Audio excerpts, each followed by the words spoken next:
det är lite, ska jag komma ner på lite lavare? Nej, det går bra. Det går bra. So basically, Sissel is healthy. You haven't done anything with your face before. And she is also what we would call a green patient. She wants to look a little bit fresher, as we can see on the chart. She wants to look like she feels, and she wants quite quick results. Now, this is interesting, because if we turn the page, I think that Hannah has done some studying. She has some specific areas that she wants to tend to. And that means that she's been probably reading on the internet, or have friends, or someone has told her about the treatments before. Yeah. Right. So, very well defined teeth trough and crow's feet. So let's go on to the next page, and we will end up doing our evaluation.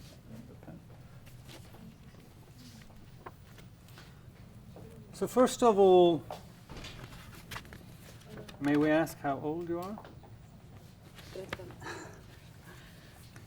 35 years old, young, 35 years young.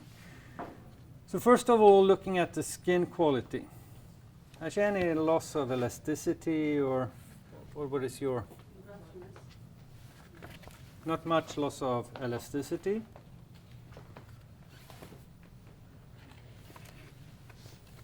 Roughness of the skin. Overflatterødhet. I mean, she's not as smooth as Sissel. You're laughing. Yes. But I mean, we need to compare here, right? We need to, so I would say somewhere around here. You like the sun? Yeah. Yeah. Dehydration.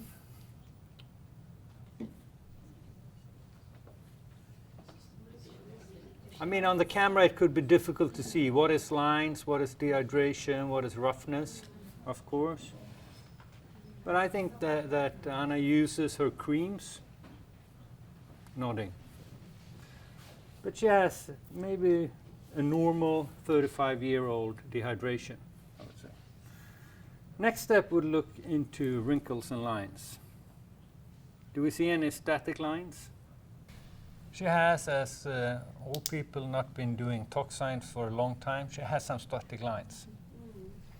She has some static lines in her forehead, and her bunny lines area, crow's feet, smile lines, also a happy patient. Yeah, we see the big smile, we see the reason for the lines. And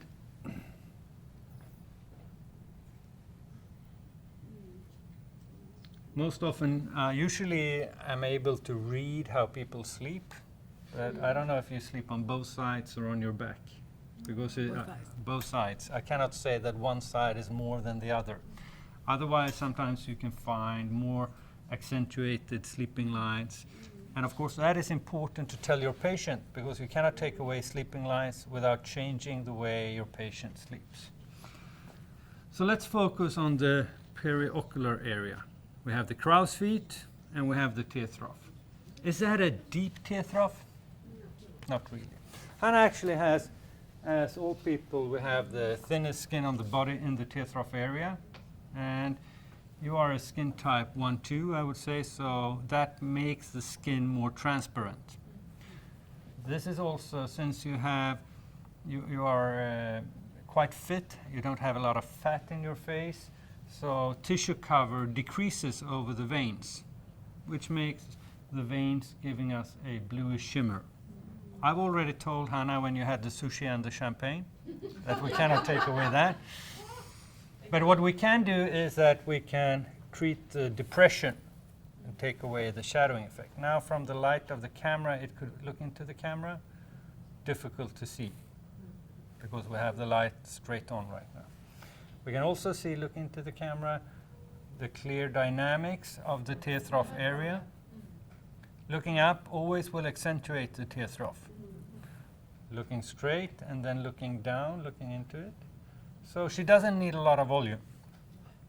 But we're going to put the volume deep. We have 3 layers of possible injections. subperiosteal, submuscular, and subcutaneously.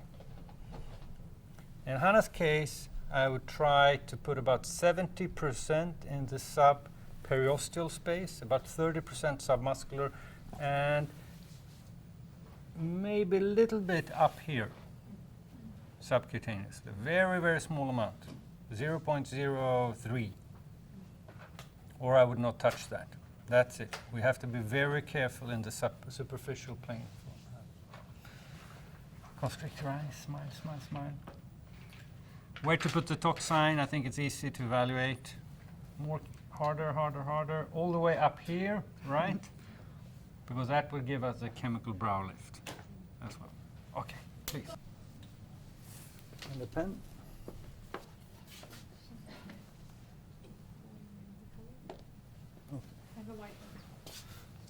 So constrict your eyes.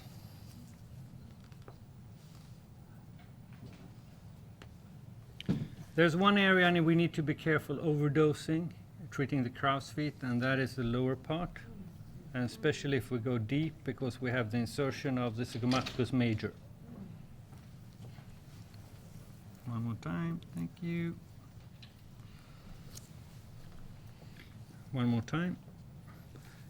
What I will do once I've done the tear trough, I will add about 2 units here, because you can see already now she's constricting quite strong there.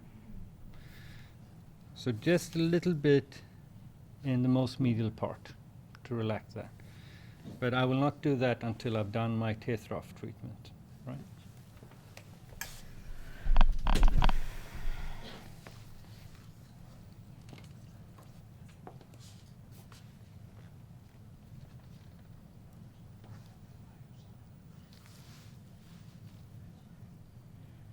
And we need to avoid the blood vessels. That's an easy way to increase your retention rate.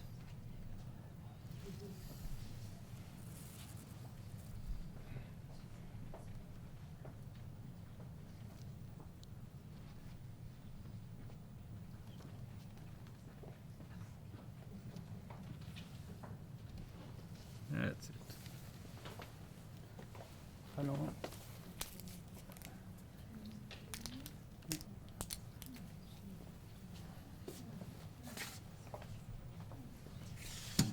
So let's do this visible for the camera. That is okay. You okay? Yes. First of all, define the anatomy. We have... kommer jag bara peka. Open. Opening of the lacrimal canal. Can you see that? Just here, and it runs medially here. So in this area we need to be careful working with a sharp needle, right? Then if you look up at my finger here, she doesn't have a lot of herniation or big fat pads, but if she look upwards and we push a little bit, we can visualize them. The whole injection should be done inferior of the orbital rim. That defines the tear trough, nothing inside the fat pads. Look straight. My finger, there we are. So we choose entry point outside laterally. You okay? Yes. Very good. Du får du blunda. This is Perlane 25. Sticker det till lite grann. Stretch the skin, you can see that, I don't know, I can see that vein running here. We don't want to inject into that. Kanske hon ska bli fortalt vad som sker. Jag viskade det till henne precis. Så ut som hon blev lite rädd. Okej. Nu blir det lite en injektion. Just through the dermis. Keep your eye on that entry point.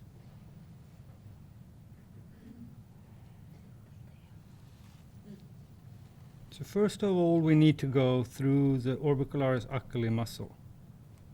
That is a little bit painful. So what I will do for you is that I will just inject small amount to have the lidocaine effect. Sorry for the camera and everything, I need to have you closer. And you can see I don't just push through, I coax myself. There. Can you see when I lift now? You can feel it here.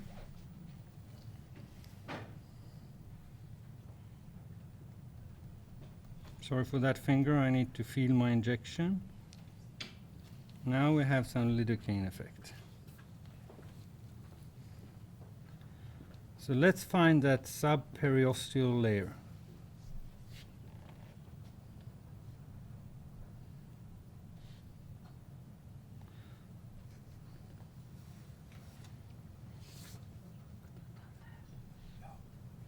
There we are. So when I lift now, you cannot even see any contour of the microcannula. This meaning I'm subperiosteal.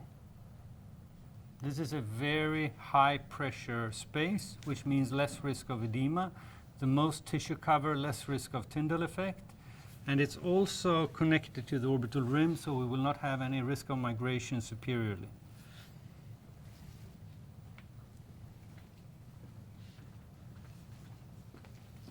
And we will have injection down here.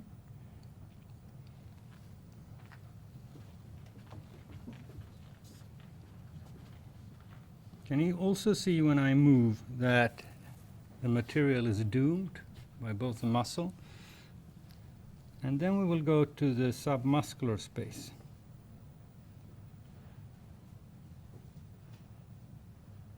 There we are. Oh, there we are. Now, if I bend, we don't see the contour clearly, but we can see that it's a small lifting. In this area, we have the Trough ligament, dividing the orbicularis oculi muscle in a superior and inferior part. So by moving, just as we did with the scar on the lip, careful like this, I will actually release the ligament. And of course, prior to this, we need to do some injection to have the lidocaine effect. Continue up here, we can feel the insertion of the medial canthus, which is insertion of the muscle into the periost. Make small injection once again, submuscular.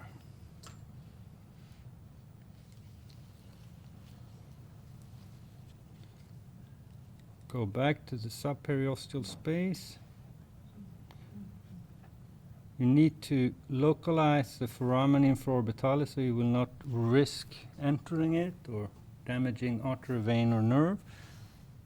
You see when I lift here, it's like someone is keeping the microcannula like this. Kan du ta fram en mikrokanal? Jeg ser fingeren der. Skal jeg gå rundt her for å se bedre? Ja, jag tror det är ganska bra. Ja. Ta bara en mikrokanal vilken som. So what och så håller du den där. Och så lyft. So what it feels like is like this. Then you're subperiosteal.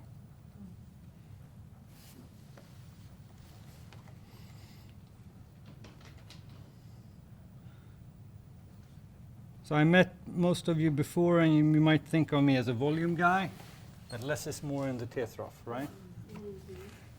Cream. So that we will not have any doubts, I think that we've injected 0.4 in this area. You can also see that it doesn't move with the skin. It's fixated with the muscle and the periost. Then use a cream,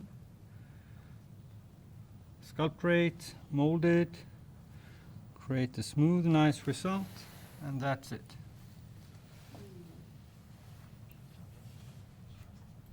Okay? Yes. Very good. Relax. It's a very happy patient with a very mimic face, so combination of this and Azzalure will be very fine. Okay. Look straight into the camera. I think we have a nice result. So let's see, now I need to come closer. Kan du komma närmare med hela kroppen? Tack. Are you okay there? Jeg kan flytte meg litt. Hvis du vil. Same thing, define anatomy. Titta på mitt finger. Haka ner. Bara titta på mitt finger. Får du blunda? Blir det ett litet stick. Identify the vein. Entry point, inferior lateral from the tear trough.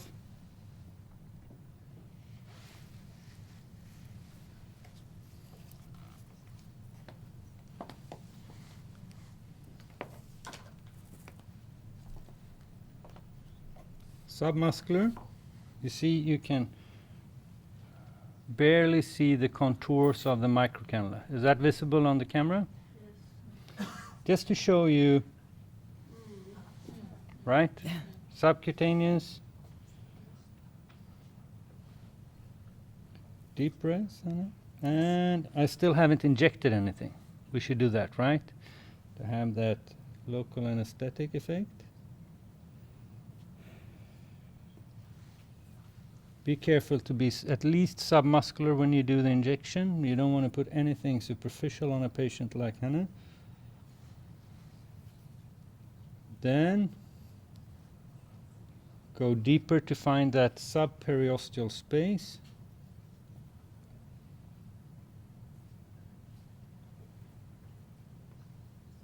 Carefully.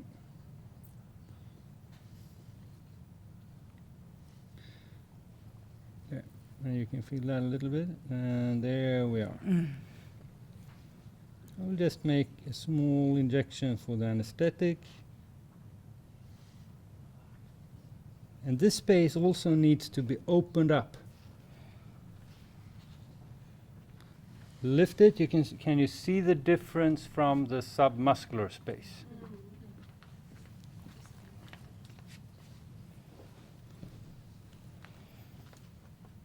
And we talked about what treatments to choose as a first time, right?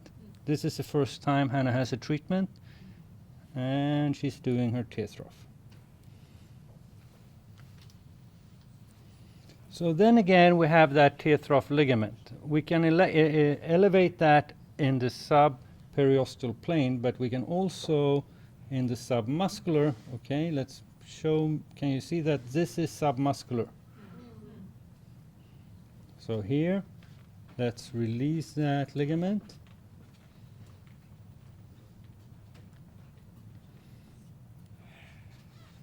And you could feel that, couldn't you? That I'm actually releasing something. But I will not make a lot of injection here. I will go back to the subperiosteal plane. That's it.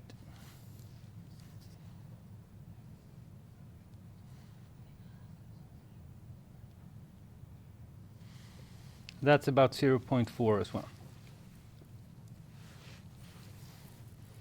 Durability for this, couple of years.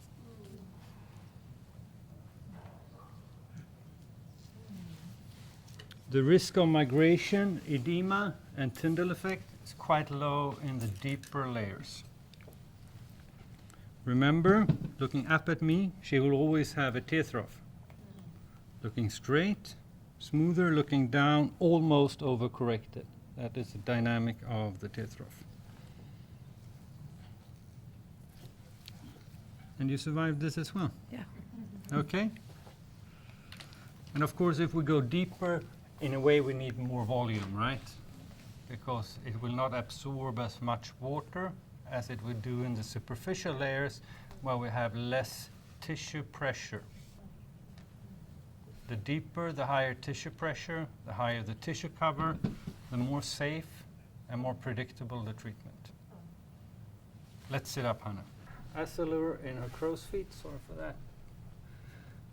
She was afraid about bruising. Bruising has a very low incidence working with a microcannula in the tear trough. Basically, it's only from entry point if you're gentle when working, right? Look into the camera lens. So we added 0.4, 0.4, about 80% in the subperiosteal, 20% submuscular, and actually 0 in the subcutaneous layer. Thank you, Hannah.